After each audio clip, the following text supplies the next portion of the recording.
뉴스루프 타임즈 2023년 7월 2일자를 진행하도록 하겠습니다. 내용이 좋았다고 생각하시면 구독, 좋아요를 꼭 부탁드리겠습니다. 그리고 필요하시면 1.25배속이나 1.5배속을 보시기 바랍니다. 첫 번째 편집한 내용은 달러 엔 환율 145엔 돌파, 이어지는 엔저, 이렇게 비즈 왓츠 이경남 기자의 보도 내용인데요. 145엔을 돌파했다. 이렇게 6월 말일자로 되어 있습니다. 지난해 11월 이후 처음이다 이렇게 했는데 달러 원 환율이 1320원대라는 점을 고려하면 앵화 약 900원으로 원화 1000원으로 환전이 가능한 수준이다. 그래서 이게 잘못 이 계산을 한 거로 봐집니다. 기자가 100엔에 한 900, 한 여기 나와 있는 대로 913원 85전이니까 9981 해가지고 우리 원화로는 800 몇 원. 그러니까 원화로 앵화를 바꿀 때는 이익이지만은 앵화를 원화로 할 때는 적어지죠. 그러니까 이 기자가 뭔가 착각을 했던 것 같습니다. 그래서 다시 한번 좀 검색을 해보니까 이 기사를 찾을 수가 없었습니다. 이런 해프닝이 좀 있네요. 그리고 어쨌든 앵화 가치가 떨어지면서 항공 비용도 낮아지고 또 일본 여행객이 늘어날 것으로 보고 있다. 이렇게 얘기해서 앵화 환전 시 환율 우대는 물론 항공사 마일리지 적립 등 여행객에 대한 특화된 행사 준비를 계획 중이라고 설명했답니다. 여행업 계통에서 이런 얘기입니다. 오늘자 US 달러에 대한 환율은 1319원이고요. 일본 100엔 대 우리나라 환율은 913원 85전입니다. 만행짜리 많네요. 세고 있는 그런 사진입니다. 그래서 제가 처음에 그냥 넘어갈래다가 다시 어저께 이 일본 시사통신에서 나온 거 보면은 6월 30일자로 145엔대가 이제 넘어선 거죠. 그래서 지난해 11월 이후 약 7개월 반 만에 하한가 수준으로 하락했다. 이렇게 이제 어저께 일본 시사통신에서 보도가 나와 있습니다. 그래서 관련해서 오늘자 뉴스를 보면은 제주 갈 돈이면 동남아 간다. 발 돌린 36만 명 제주 비명 터졌다. 이런 뉴스가 중앙일보를 통해서 나왔는데 제가 들은 말은 제주 갈 돈이면 일본 간다가 더 적절할 것 같습니다. 해외로 눈 돌린 관광객 제주 36만 명 감소인데 팬데믹 대비 전 대비 줄었다 뭐 이런 뜻으로 해석이 됩니다. 그래서 특히 가까운 일본이 인기다 이렇게 소개를 하고 있고 5월달 일본을 찾은 외국인 관광객 중 한국인이 51만 5,700명이 가장 많았다 이렇게 얘기하고 있고요. 그 원인으로 역대급 엔저 현상이다 이렇게 하고 있습니다. 그러나 제주도는 4인 가족 관광지 한 끼가 10만 원을 훌쩍 넘고 있다. 그냥 짜장면만 사 먹는다 그러면은 뭐 비싸게 받아도 800원이라고 해봅시다. 한 3천 몇백 원, 아니 8,000원 그러면 한 3만 얼마 되는데 뭐 조금 요리라도 먹으려면은 너무 뭐 부담이 간다 이런 얘기죠. 또 물가가 비싸다는 응답 비율이 지난해 53.4%로 8년 사이 2배 가까이 많아졌다. 바가지도 문제다. 이게 우리나라의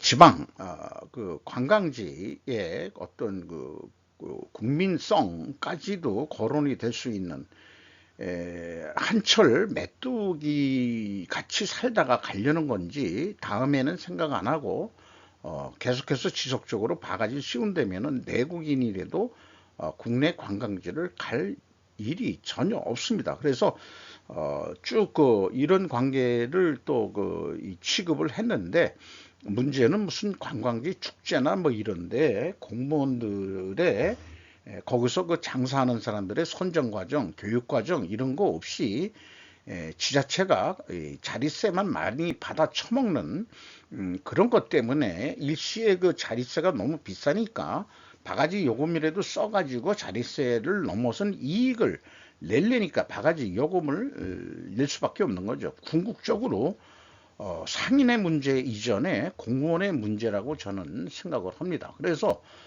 제주도의회 한동수 의원이 지난 9일 제주도 관광 물가 안정과 미풍 양속을 개선하기 위해 제주특별자치도 공정관광 육성 및 지원조례 일부 개정안을 대표 발의했다 이렇게 나와 있는데 좀 제대로 하기를 바랍니다. 또 식료품 가격에 대해서 원재료값 내려도 제품값 그대로 그리드플레이션 도마에 라고 중앙 썬데이에서 보도를 했습니다. 업체들의 가격 인하는 그리드플레이션, 글리드플레이션이라는 게 기업 탐욕에 의한 물가 상승이다.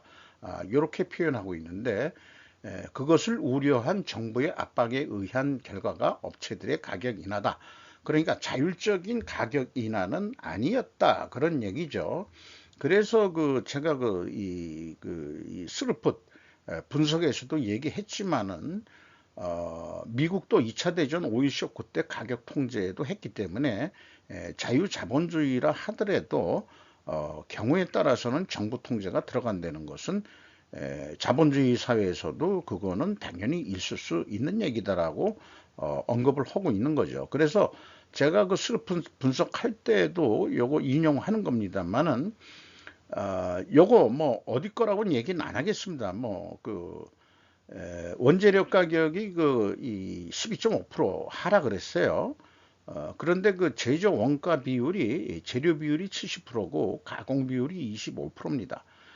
그래서 원재료 연동제라 하더라도 그 재료 비율을 곱하면 9.3% 하락 압박을 받게 돼 있죠.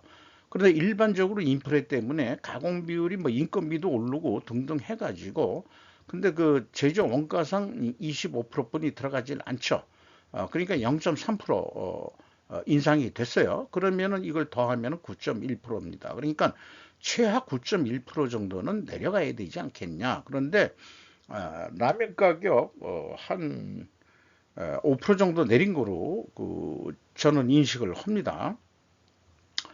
판매 가격에 대해서 변동이 없다가 추경호 부총리가 발언을 하자 오늘부터 7월 2일부터 어저께부터 내린 가격으로 판매를 하는데 생색만 냈다. 뭐 이런 언론 보도도 있었습니다. 그래서 이제 소비자들도 이런 식의 인식이 필요할 때가 됐다. 필자의 스루풋 손익 분석과 예측이 어쩌면 소비자 운동도 포함시켜 줄 듯. 이렇게 또 좀 저의 분석을 좀 애용해 주시면은 또 감사하다는 표현까지 저도 제 선전을 조금 해 봅니다. 미 CIA 국장 우크라 비밀리 방문, 우크라 당국자들 정전 협상 계획 밝혀 이렇게 해가지고 CIA 국장이 비밀리에 수시로 왔다 갔다 하는 모양인데 이게 프리고진 쿠데타 반란 전에 갔다 왔었다고 거의 같은 내용입니다만은 요거는 뉴시스에서 나온 거고 요거는 조선일보에서 한 건데 우린 관계 없어 뭐 이렇게 얘기했다고 그러는데 관계 없으면은 관계 있다고 믿게 돼요. 세상 일이라는 게 그런 게 있는데 외국 뉴스 뭐 그런 쪽으로 한번 검색을 해봐도 잘 나오지가 않습니다. 우리나라는 어디에서 취재한 건지 모르지만은 워싱턴 포스트지 여기서 인용을 했는데 뭐 워싱턴 포스트지에 제가 직접 들어가진 못했고 야후 뉴스 검색을 해보는데 뭐 그렇게 그냥 검색하고 싶진 않았어요. 뭐 이렇다는 얘기가 있는 거고요. 자관, 우리나라 한국전제처럼 밀리고 밀리고 하다가 그 기존에 있던 국경선까지 어떻게 되든지, 아니면 일부는 밀리고 일부는 좀 더 땅을 더 침범하고 해가지고 휴전선이 그 결정이 돼서 휴전이 되는 그런 양상으로 끝이 날 것 같습니다.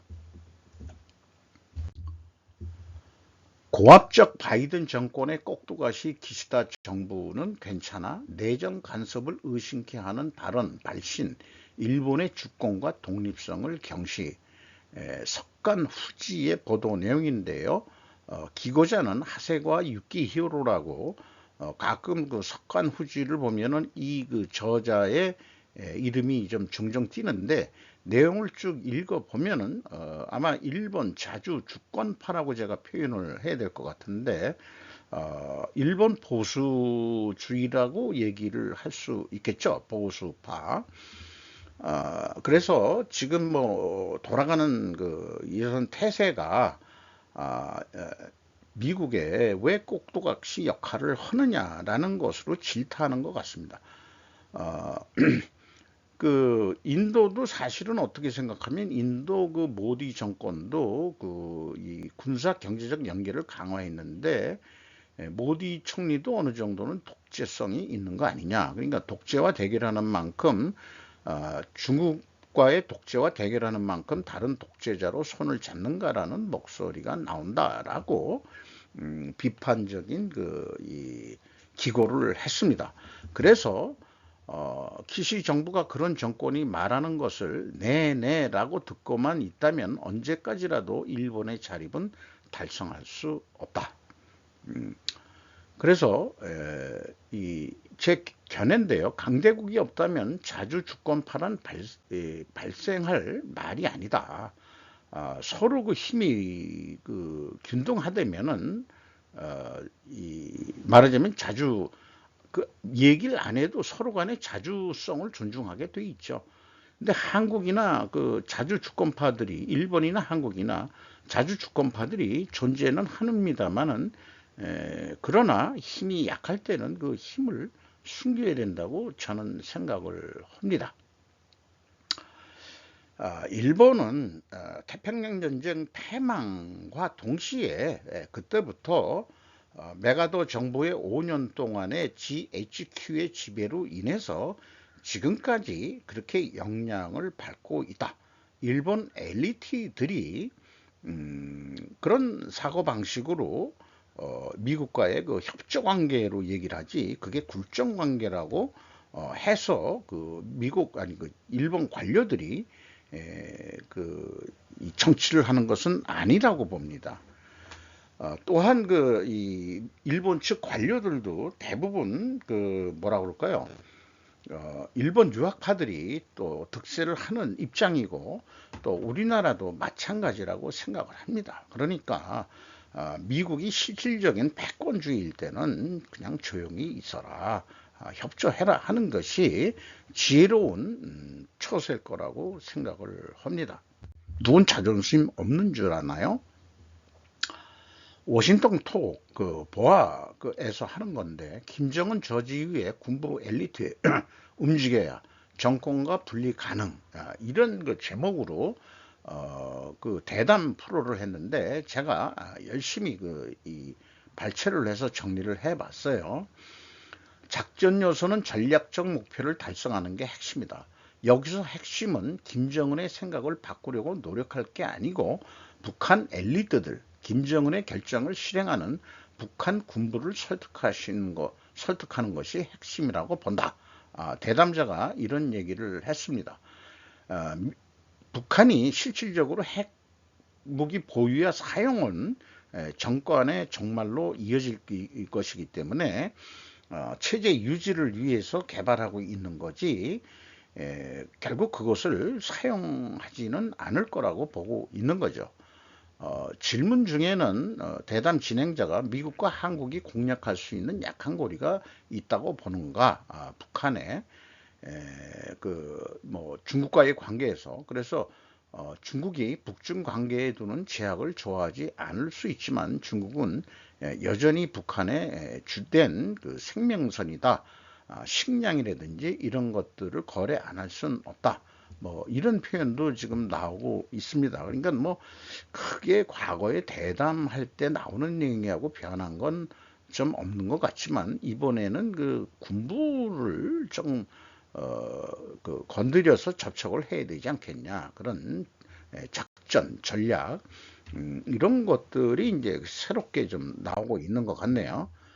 하지만 북한인들은 중국은 천년 숙적, 일본은 백년 숙적이라고 하는데 현실적으로는 뭐 경제적으로나 그 이념 정치적으로나 뭐 어떻게 좀 현재 그 협력 관계가 있는 거는 어쩔 수 없는 거죠. 그래서 중국은 문제가 있다는 것을 인식한다고는 보는데 중국 자체의 문제 때문에 중국의 행동보다도 미국의 봉쇄 때문이라고 이제 원인을 돌릴 것이다 이렇게 표현을 했어요. 음, 어, 중국 문제와 관련한 한국 입장에 대해 더욱 우려도 좀 있을 수 있다. 그리고 그 한국 대통령이 타이완 해협의 문제에 대해서 외신하고 그 인터뷰할 때 평화와 안정에 대해 얘기하면서 중국을 언급하지 않은 것은 지나치게 영리해 보인다. 왜냐? 지금 그 중국과 그 외교적으로 대립 관계는 있지만은 그래도 말 표현은 우리가 좀 예의를 지키려고 노력을 했는데 걔들이 옛날부터 그 한국을 속국으로 똘마니로 보고서 짓거리는 그걸 보고서 한국 외교부도 못 찾겠다 해가지고 지금 이제 상호주의 이런 거 얘기들을 하고 있는 거죠. 그래서 그 여기 그 추가 설명으로는 칼로스 가스 전 분석관이 말했듯이 한국은 단순히 추종자가 아니다. 아, 중국에 추종하든지 미국에 추종하든지 추종자가 아니라 자국의 이익을 추구한다고 생각한다. 그러니까 미국도 그 자국의 이익을 위해서 추구하듯이 한국도 그러는 것은 인정할 수밖에 없다는 입장이 있지만은 그 이런 말 뒤에 있는 것은 그래도 미국 편에 서야 되는 것은 역사적으로 그렇게 결정될 수밖에 없었다. 이런 전제 조건을 깔고 있는 그 의견들이라고 봅니다. 근데 이제 그렇게 그 공격을 하면서도 다른 한편에서 중국 인민일보는 한국과의 관계를 중시하고 발전시키려는 중국 측 기본 입장에는 변화가 없다. 요런 대변인의 발언을 실었는데 기본 입장에는 변화가 없다라는 말은 기타에는 변화가 있다라는 말을 돌려서 하는 외교적 수사죠. 그러니까 기본 입장은 그런데 상황에 따라서 달리 행동하겠다는 의도가 들어가 있는 발언이다. 저는 그렇게 생각합니다. 그지만 결국은 중국이 경제 강압은 역효과를 낳았다. 한국 국민들은 중국에 더 이상 휘둘리지 않겠다고 목청을 높이고 있지 않느냐. 그러니까 한국은 구슬려야 될 대상이지 과거 옛날 조선 사대주의처럼 이 외교 이 사절이 와가지고 마치 참 그 옛날 역사 보면은 그 독립문 세워져 있던 거기가 그 영인문인가요? 그 중국 그 대사를 그 저기 왕까지 나가서 아련하는 그런 수치스러운 2조 500년의 역사는 현실적으로 있었긴 하지만은 이제 시대도 변했고 좀 바꿔야 될 것 같습니다. 더 고대사로 가서 중국과 이렇게 상호적으로 이 수준 맞게 1대1로 붙을 수 있는 그런 수준의 나라로 우리가 좀 돼야 된 것 같습니다. 고대사적으로도 중국은 천년 숙적은 맞다. 요거는 이제 맞다고 제가 인정하는데 그러나 일본은 100년 정도로 봐서는 숙적이라고 북한은 얘기한다지만은 어쨌든 그거 과거를 묻지 마세요 하고 미래를 위해서 일본은 고대사적으로 보면은 천년 사천과 같은 거 아니냐. 이렇게 해서 현재 대중관계를 위해서는 일본은 우리 그 천년사촌이요. 이런 이 외교적인 정책이 필요하다고 봅니다. 그래서 그 보아 뉴스를 통해서는 이제 미국이 이런 표현을 합니다. 중과 전략적 경쟁 추구하지만 갈등 추구 안 해.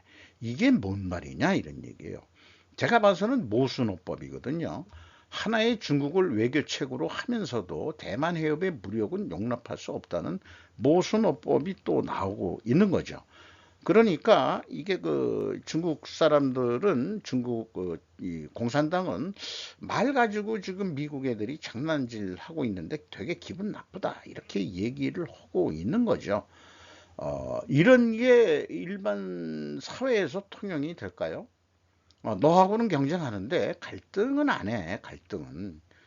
자, 그러면은 그것은 네가 경쟁하기 때문에 경쟁은 해주겠는데 너하고 갈등할 일은 없어. 경쟁은 뭐 살기 위해서 할 수 있는 거니까. 그러니까 이거는 어떻게 생각하면은 미국의 그 자신감의 표현일 수도 있겠다. 이렇게 이제 해석을 하게 됩니다. 이런 말은 강한 자만이 할 수 있는 거지 우리나라는 하기가 쉽지는 않은, 일본도 그렇게 얘기하기는 쉽지 않을 거라고 생각을 합니다.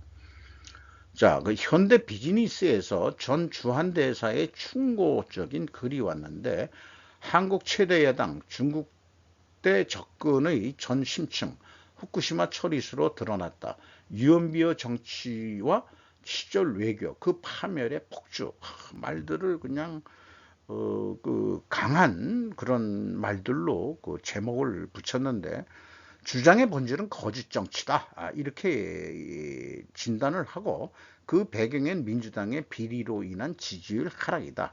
이 지지율 하락을 국민들이 잊어버리게 만들기 위해서 언론 플레이로서 일본의 오염수 그 방류에 대해서 이것을 현재 국민의힘 현재 여당을 공략하는 거로 하고 있는데 외교적 신뢰 회복에 힘쓰고 온 윤 대통령인데 함께 민주당도 행태는 한국의 신용을 훼손하는 그런 행위다. 그러니까 외부에서 볼 때는 그 내부에서 여당 야당 싸우는 건 좋은데 대외적인 것은 뭔가 그 같은 목소리가 나와야 되는 것이 일반적인 그 매너인데 지금 그 이재명을 대표로 하는 민주당 애들은 결론적으로 얘기하면은 한국은 몸은 성인이지만 청소년에 머물고 있는 수준뿐이 안 되는 아새끼들이다 이걸 하고 있는 거죠. 그러니까 몸은 성인인데 정신은 그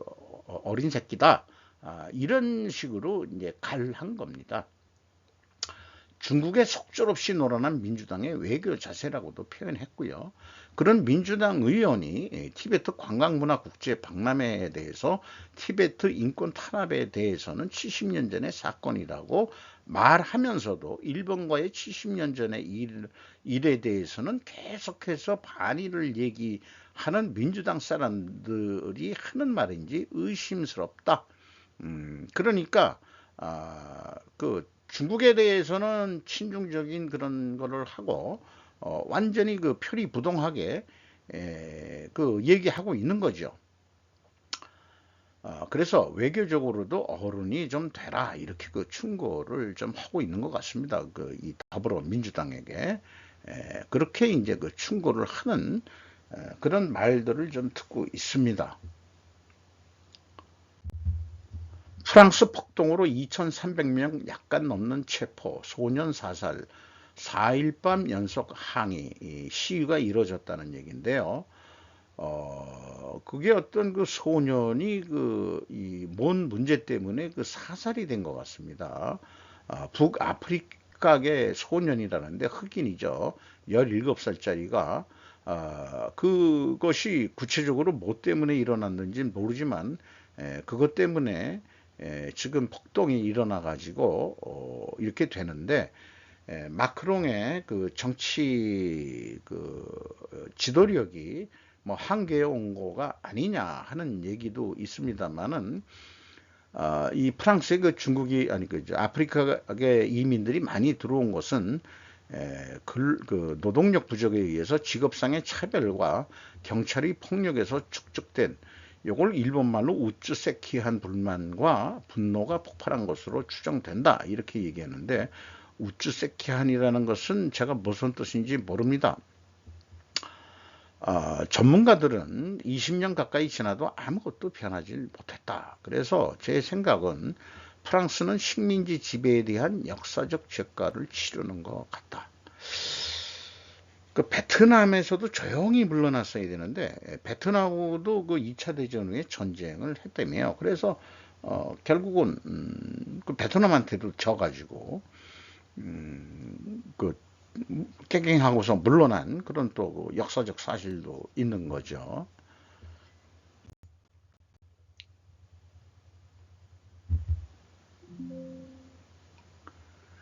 어, 경제 살리기 시급한 것이 중국 개정한 간첩법, 시행 모순된 행동을 취한 공산당의 논리, FNN 베이징 지구 가무라 다다노리라는 사람의 내용인데요. 저도 그렇습니다. 지금 외국 자본이 빠져나가고 있고, 그 다음에 경제도 지금 다시 어떻게 촉진을 좀 시켜야 되는 입장에 이율 배반적으로 개정한 간첩법을 또 7월 1일부터 시행한다. 이런 어떤 모순된 행동이 어떻게 공산당의 논리냐 하는 뉴스로 해봤습니다. 그러나 공산당 체제적으로 말하면은 각 관료가 무역 쪽에서는 자, 저기 우리한테 투자하세요라는 말을 할 수밖에 없는 거고, 또 안보 이런 담당하는 쪽에서는 그 간첩법 개정해가지고 그 안보를 확실히 하겠다라고 보고하는 게 공산당 논리로는 걔네들은 통한다 이런 얘기인데, 서구나 우리 외부에서 볼 때는 이상한 애들이다.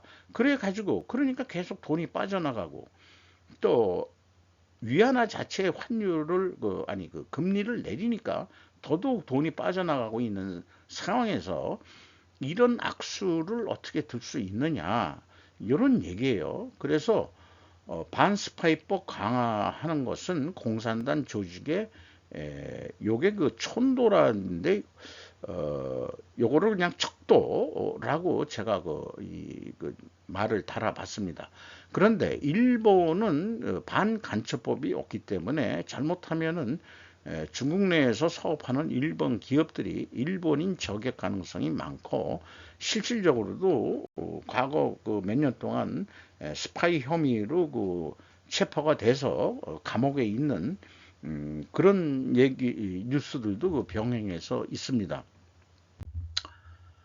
중국의 공장 서비스 부분은 경기 침체가 확대됨에 따라 비틀거리고, 로이터의 보도 내용입니다. 소프트 수요에 따른 중국의 산업 이익 침체, 디플레이션. 그래서 많이들 얘기가 나오는 게 일본처럼 잃어버린 30년을 중국도 이제 시작할 수 있다. 그래가지고 요게 이 흰 색깔이 외국 기업, 그 다음에 이제 파란색이 스테이브 오운드 엔터프라이즈 국영 기업, 요게 국영 기업, 그 다음에 이제 프라이베트, 요게 이제 그 민간 기업인 것 같은데, 정말 2023년도에 이렇게 떨어지고 있다. 2021년도에 인위적으로 뭘 올렸는지 모르지만은 이제 2021년도부터 중국 경제가 추락하고 있는 것을 보여주고 있습니다.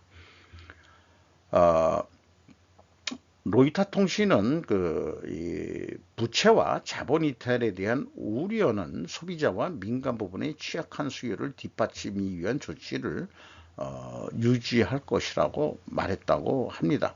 요거는 뭐 핫베이 공장의 철강 가공 생산 라인에서 일하는 그런 사진을 좀 게재를 했네요. 중국은 대출자들이 일본에 잃어버린 수십 년을 재현할 가능성이 있는 새로운 부채를 회피함에 따라 대차대조표 불황에 진입하고 있다. 포춘 월 다니엘 기자의 보도 내용인데요. 대차대조표 불황이라는 게 이제 결국은 그 부채가 많은 것을 얘기하는 것 같습니다. 그래서 지방정부 부채가 23조 달러에 지금 달하고 있어서 고분분투하고 있다.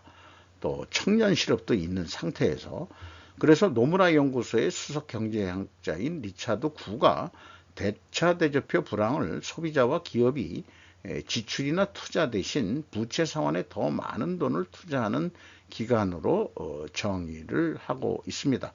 우리나라 그 개별 그 개인 부채 비율도 그런 사람들이 많다는 뉴스가 또 국내에도 나왔죠. 이 경제학자는 1990년도에 그 시작된 일본의 대공황을 기반으로 대차대조표 불안 개념을 개발했는데, 이는 많은 사람들이 현재 일본의 잃어버린 수십 년이라고 부르는 경제 성장률이 선진국의 평균보다 훨씬 낮고 디플레이션이 지속적인 위협이었던 시기에 시작했다, 이렇게 소개를 하고 있고요. 지금 그 미국 등 그 전 세계 중앙은행들은 그 인플레이션을 잡으려고 그 금리 인상을 하고 있는데, 중국은 또 중국 말고 튀르키예도 있죠. 8월과 이달에도 상품과 서비스에 대한 수요를 자극하기 위해 금리를 인하했었다. 그런 얘기예요. 그러니까 돈들이 빠져나가죠. 투자해가지고 금리로 돈을 벌 수 있는 게 없으니까. 그래서 시진핑 주석의 결정 활성화를 위한 선택권이 제한적이 될 것이다. 이 사진은 건설 노동자들이 이제 걸어가는 모양을 찍은 사진이 되겠습니다. 주식시장의 상승은 거의 전적으로 매그니튜드 7에 집중되어 있으며, 그것은 곧 폭락이 올 것이라는 것을 의미합니다. 매그니튜드 7이라는 것은 영화 제목인데, 옛날에 그 황야의 7인을 리메이크한 작품이죠. 덴젤 워싱턴이 주인공으로 나오고, 여기에 그 이병현 씨도 출연을 한 거로 저도 그 영화를 봤습니다. 인사이더의 보도 내용입니다만은, 매그니튜드, 웅장한으로 그 번역이 됐네요. 엔비디아, 테슬라, 알파벳, 애플, 메타, 마이크로소프트, 아마존, 이게 7인입니다. 근데 이게 좁고 이런 그 편향된 이런 때만 가격이 너무 오르는 것은 향후 큰 손실이 오고 있다는 것을 의미한다고, 말하자면은 미네르바 분석의 설립자인 캐슬린 브룩스는, 미네르바라는 게 이제 뭔지 모르겠어요.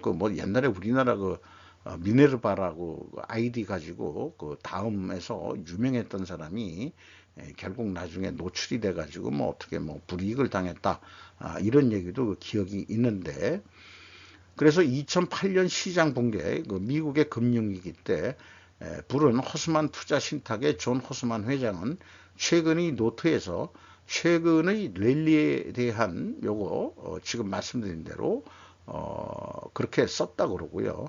골드만삭스는 향후 1년간 소형주가 S&P 500을 능가할 것이라고 예상했다고 합니다. 그러니까 그 중소기업이나 중견기업들도 건전하게 올라야지, 이런 매그니튜드만 올라가지고는 곤란한 거 아니냐. 중국의 경제 회복은 실패할 운명으로 보인다고 싱크탱크 쪽에서는 얘기를 하고 있고, 일본의 잃어버린 30년 같이 시작할 가능성이 높다, 이런 얘기가 있습니다. 그래서 그 경기 추진을 위해서 소비주도 성장 계획에서 물러날 가능성이 높다. 이 소비주도 성장이 문재인이가 채택을 했던 거죠. 그래서 계획에서 물러날 가능성이 높다. 결국 뭔가 투자를 해야 되는데, 사실 그 투자 때문에 또 이렇게 어려워진 거기 때문에 좀 많이 어려울 거다. 중국은 그런 얘기입니다. 그리고 많은 이 중국 국민들은 인플레이션이 임금을 얼마나 잠식하는지에 초점을 맞추고 있다, 이렇게 또 소개하고 있습니다. 이건 또 미국에 대한 얘기일 수도 있고요. 애플은 훌륭한 기업이지만 실제로 3조 원의 가치가 있느냐 하는 것도 의문을 내고 있습니다. 요거는 그 영화의 한 장면이죠. 황야의 7일이라는 것도 사실 일본 영화를 또 패러디 했던 거죠. 뭐 그거까지는 제가 알고 있습니다. 사무라이들이 그 어떤 이 마을을 지켜주는 선적들로부터 그런 얘기죠. 거창하게 문명의 흐름이라는 것을 그 그 내용들을 제가 편집하면서 미리 한번 정리를 해 봤습니다. 중원대륙에서 한반도로 문명이 지나가면서 일본 열도까지 그 문명이 전파가 됐었다. 옛날에.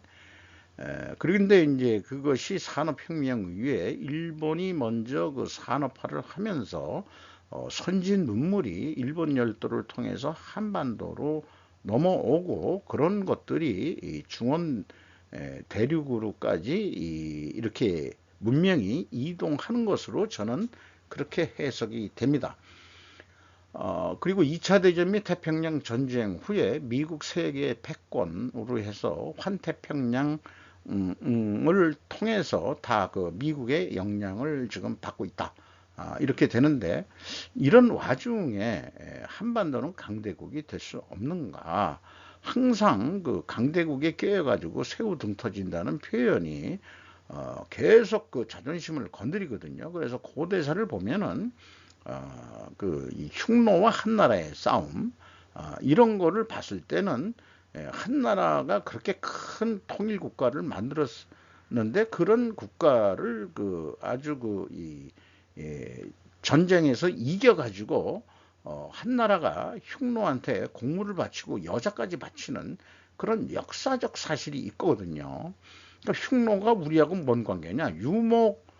유목민들이 우리나라 한반도 들어와 있다는 게 정설이죠. 투르크계 또 몽골계 크게 그렇게 분류를 합니다만은 한반도에 몽골계하고 투르크계가 들어와서 한반도를 지금 사는 사람들이 그렇게 농업화됐다 이렇게 얘기하고 있기 때문에 그래서 뭐 역사는 반복된다는 얘기를 하고 있는데 역사를 반복할 수는 없습니다.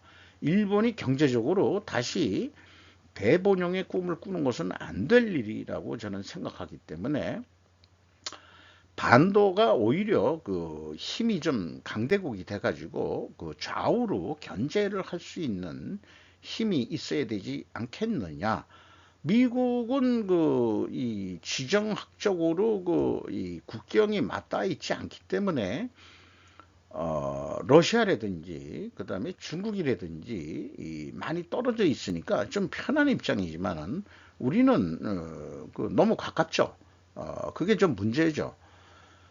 그래서 뭐 반도 국가가 강대국이 된 것은 더 그 몇천 년 전으로 넘어가서 로마 제국이란 게 있습니다만은 우리가 뭐 제국이 되자는 얘기는 아닙니다. 저는 다만 그 힘이 서울에서 하얼빈까지 영향을 미칠 수 있고 동경까지 영향을 미칠 수 있는 그런 나라가 됐으면 문명적으로요. 그렇게 생각을 합니다. 그래서 그 한반도 만주까지 어우르는 연방 국가를 그 미래적으로 지향해야 되지 않겠느냐. 그래서 한반도의 문명은 고대처럼 일본으로 움직이는 발달된 문명이어야 할 것이다. 새로운 4차 산업 시대의 미래의 문명은 이 한반도의 이 서울의 문명이 일본에 전달되는 그런 말하자면 고품질의 문명으로 우리나라가 발전해야 된다고 저는 그런 희망을 갖게 됩니다. 그러기 위해서는 정치 문제도 좀 고급화돼야 되겠죠. 지금같이 내치로서 좌우 갈려가지고 쌈박질 해가지고는 나중에 아무것도 안 될 것 같아요. 그래서 그 문명은 중원대륙을 넘어 유라시아까지 영향을 미칠 수 있지 않겠느냐 희망찬 생각을 해봅니다. 그런 입장에서 우리나라 주도적으로 하면은요 또 미국한테 이제 믿게 배요. 그래서 그 박근혜 언니가 그것 때문에 망한 거거든요. 사실은 유라시아 이니시어티브 어쩌고 저쩌고 해가지고 그래서 중국하고 또 친하게 지내려고 했고 그러시면은 아니 됩니다. 그래서 그 루트가 있어요. 그 한국, 미국, 몽골 우선 자원 개발부터 하고서 그 다음에 이제 그 카자흐스탄, 몽골하고 카자흐스탄하고 연결돼 있고 그런 무역 루트가 우리나라만의 그 무역 루트. 옛날 그 이 발해도 무역을 해서 많이 먹고 살았다니까 발해의 그 문물이 일본 동부 지역에서도 나타난다 하는 얘기도 있거든요. 그러니까 이제 발해를 우리는 그 남쪽에서 사는 사람들은 잊혀진 그 나라로 되어 있는데 고구려가 망했지만은 그 후로 다시 들어선 게 발해였기 때문에 신라 통일 시대라기 아니보다도 발해 신라 그 남북 시대였다. 그렇게 고대사를 다시 정리를 해야 되는 거 아니냐 이런 생각도 좀 해보게 됩니다. 한국은 우리 조상들이 내려왔던 말하자면은 이 대륙으로 다시 우리 자체가 진출해야 된다고 믿습니다. 왜 한국인도 미룬 아이에 빠지는가? 일본과 한국의 문화적 공통점, 배려성이라고 칼럼니스트인데 현대 비즈니스에서 한국에 대해서 조금 비판적인 입장에 그렇다고 해서 일본의 그 골수 보수 이런 데는 아닌 것 같은데 자관 이 젊은 사람들이 그 아이돌 여성 아이돌이 말하자면은 이 유명해지는 그 과정에 어떤 그 애환 힘든 과정 뭐 이런 것들을 좀 공감을 한 거 아니냐. 그리고 또 이 자살 시도 이런 것도 우리나라 걸그룹에 그 비유가 돼가지고 오버랩돼서 또 인기가 있는 거 아닌가 이런 생각을 합니다. 어, 한국 대만보다 지정학적으로 안정, 일본 반도체 보고서대로 실행, 조선일보 일본판에서 소개를 했는데요. 지금 이 중국과의 대립 관계에 있어서는 이 반도체 공장 짓는 게 한국 대만보다는 지정학적으로 일본이 안정되니까 그 일본 반도체 보고서대로 일반 구마모도 거기에 또 짓고 있고 레피든가요? 거기는 그 홋카이도 이 치토세 그 지역에 안정적인 데서 일본이 공장을 져서 옛날의 영광이여 다시 한번 일본 반도체가 미국의 견제 때문에 특히 잃어버린 30년을 시작할 때 이 프라자 합의가 발단이었죠. 프라자 합의라는 게 고정 환율식으로 했던 저환율 정책을 못하게 해가지고 미국 혼자 한 게 아니고 서구 모두 재무장관들이 모여서 일본으로선 그 요구를 안 들으면은 아마 자기네들도 힘들었을 거예요. 그러니까 앵화 가치를 올려서 이제 수출이 안 되기 시작한 거죠. 그래서 그 덕분에 우리가 한국 삼성전자, SK 하이닉스, 대만 TSMC 이런 데가 이제 발전할 수 있겠죠. 그러니까 너무 커져가지고 기고만장해지면은 뭐 일본이 너무 커지는 거 분명히 동맹 뭐 이런 걸 맺고 있더라도 같은 동맹국끼리도 너는 영원히 이인자 해. 그래서 일본을 또 견제하려고 중국을 또 키웠는지는 모르죠. 근데 이제 또 중국이 커지니까 요것도 너무 건방져졌네 해가지고 지금 또 이제 중국 뭐죠? 이 뺨 때리고 그다음에 떡 주고 하는 그런 식으로 지금 그러니까 모순된 어법을 해가면서 하고 있는 거죠. 미국 때문에 분고한 일본의 반도체, 미국과 손잡고 세기 노려. 야나기 토시의 한 기자. 이게 한국말인데 이제 일본 AI가 일본식으로 번역을 한 모양이네요. 한국 기자가겠죠. 요게 이제 뭐 투자 내용입니다. 근데 이제 우리 삼성전자는 사무준 뭐 일본 가타카나로 이렇게 얘기하면 그래서 이제 영어. 자, 요게 이제 이게 요코하마일 거예요. 한자로 어떻게 돼요? 황병이라고 읽어야 되나요? 후공정 패키지인 것 같습니다. 패키징 하는 거. 100억엔만 이제 정부에서 지원해주고, 근데 TSMC는 4,760억엔. 여기 저 구마모도 짓는데 제가 저기 밖에서 관찰하고 왔습니다. 구경했죠. 구경을 했죠. 크게 짓고 있더라고요. 그 다음에 일본 자체 이 대기업들이 돈을 내서는 북해도 홋카이도에 3,300억엔, 이게 대만에도 지원을 하네요. 그리고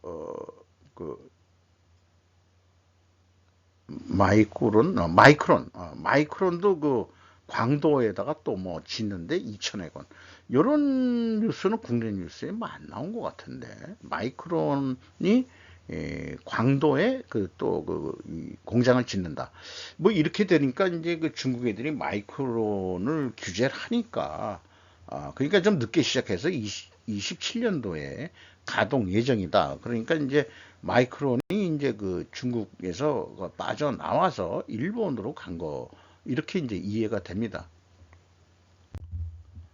일본의 조선에 호재 보이고 있다. 신조선 러시인 세계에서도 별로 똑바로 하지 않는 이유. 폭감이 천상. 탈 것이라고 번역을 하더라고요. 모노 뭐 이런 뒤에 어미를 붙이는 게 뭐 그런 것, 우리말로 하면 그런 것, 이런 것 같아요. 호주의 조선 2개의 순풍, 여기 한 개의 순풍이 있고, 또 환경규제 영향 때문에 또 뭐 순풍이 좀 올 것 같다. 전 세계 건조량이 1억 톤이다. 거기에서 우리가 일본이 뭐 좀 따먹어야 되겠는데, 현재로서는 세계 3위로 950만 톤뿐이 안 된다. 배수량 기준이라고 표현을 하고 있는 거예요. 그거를 AI가 물을 뚫리고 있습니다. 이게 이제 배수량을 이렇게 번역을 해버렸네요. 2위는 한국이 1630만 톤, 중국은 2570만 톤. 중국이 제일 많이 배를 만들고 있는 거. 어쨌든 더 좀 더 연구를 해서, 연구가 아니고 조선이요 다시 한번 해가지고 지금 하려는 모양입니다. 그리고 또 여객선이 너무 또 좀 공수도 많이 들고 비싸고 들어가고 남는 것도 없어서 여객선 세계적인 크루즈 이런 것도 포기했다고 하는 얘기도 하고 있습니다. 요거는 뭐 하나의 LNG 선 진수할 때 것 같고요. 요거는 이제 미쓰미시 중공업에서 시노모세키 조선소에서 건조 중인 사운후라와라 보라색, 이게 뭐 사운후라와라 뭐 이런 거, 일본 최초의 LNG 연료 페리로, LNG 연료 페리, 그 이제 최초라면은 우리나라가 이제 LNG선을 뭐 먼저 엄청 많이 만들었다는 얘기군요. 아까 진수하는 것도 LNG선으로 조금 기억을 하는데, 일본과 미국의 새로운 대중국 전략들, 자로 퍼스에서 암약하다. 안보 마피아 그 존재를 아는가. 섬뜩한 제목이 현대 비즈니스 도시가와 타카오 언론인이 기고한 내용인데요. 자로포스라는 게 일본, 필리핀, 미국을 약자로 써가지고 이 도시카와 타카오라는 사람이 약자로 쓴 건데, 미국이 인용을 안 하다가 자기가 쓴 거를 인용해서 매우 기분이 좋다, 뭐 이런 얘기를 했다 그래요. 그래서 지금 뭐 미일 동맹 다 얘기하지만은 이제 올해 7월 13일 날 요시마사 외상이 하야시 외상이 EU 본부 가가지고 벨기에 수도 브레스를 찾아가지고 회담을 하는데, 동행한 사람이 아키바 씨가 중심 인물이다, 이렇게 소개를 하고 있어요. 그럼 이 아키바 씨라는 사람이 뭐냐 하면 독일의 파트너인 옌스 프레트너 총리 보좌관, 외교 안보 담당과 내통하고 있다. 이렇게 얘기해서 향후 미 EU 관계를 강력하게 빚을 여는 거다. 그래서 이 사람이 둘도 없는 안보 마피아다. 이렇게 소개를 하고 있습니다. 이것이 일본 자주 주권파의 행보일까? 제2의 영일동맹을 맺으려는 행보로 해석이 되기도 합니다. 여기서부터는 네이버 TV 몽루 메이슨이라고 제가 즐겨 보는 방송인데요. 참으로 여기서 새롭게 젊으신 정치 외교 박사인데, 이 사람을 통해 가지고 배운 것도 많습니다. 그래서 정리한 건데 제가 일일이 설명한다는 것은 예의가 아닐 것 같고, 저도 하나의 이 학습 효과로서 정리를 하는 겁니다만은, 제가 화면 한마디 하다 조금씩 이렇게 좀 이 스킵을 하면서 좀 넘어가는 식으로 하겠습니다.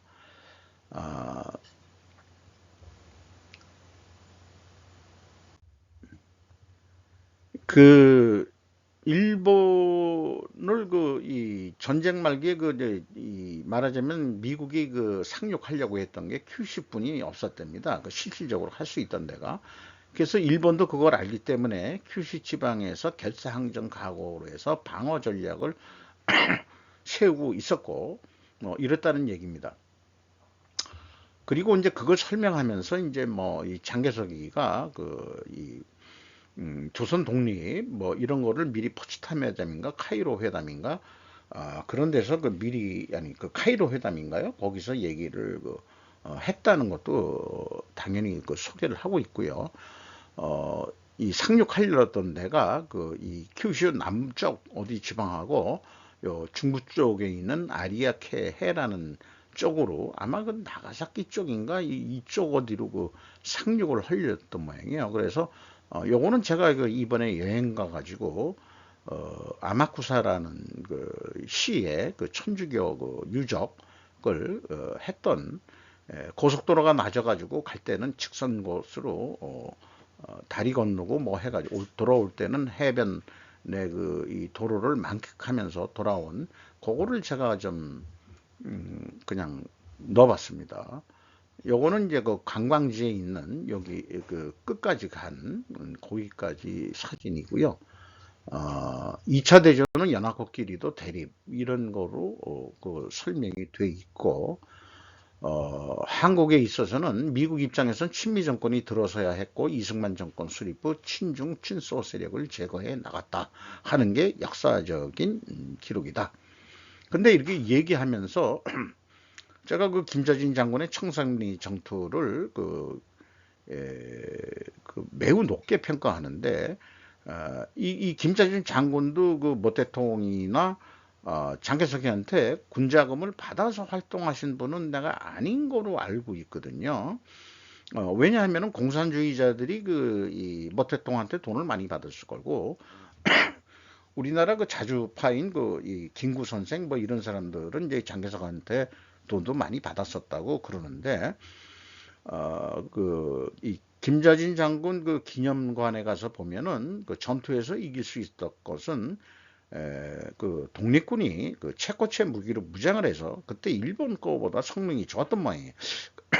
그래서 훈련된 일본군들을 제압할 수 있었던 것은 전략 이런 것도 중요하겠지만은 무기 성능이 좋았다. 저는 그렇게 이제 얘기하는데, 자건 어쨌든 이 김자진 이 장군은 공산주의자 동족한테 암살을 당한 우리 이런 이 말하자면은 창피스러운 역사를 가지고 있는 그런 독립 운동가들입니다. 한일 투쟁했다고 다 독립운동했냐 그러면, 그게 용병 역할을 했으면은 용병 역할을 했으면은 자주 독립운동한 거 아니죠. 중국 독립하는데 용병 역할을 했을 따름인데, 그걸 지금에 와서는 장인애들이 독립투사라고 해가지고 다 무슨 정부 보정을 받아먹는 그런 새들이 과연 애국자인지 공산주의자들은 저는 아니라고 봅니다. 갑신정변이 실패할 수밖에 없었던 내용들도 하고 이쪽에서도 그 제2의 영일동맹 이걸 하면서 제2의 보고개혁까지도 가고 있는 것 같다라는 진단을 하고 있습니다. 이상 마치도록 하겠습니다.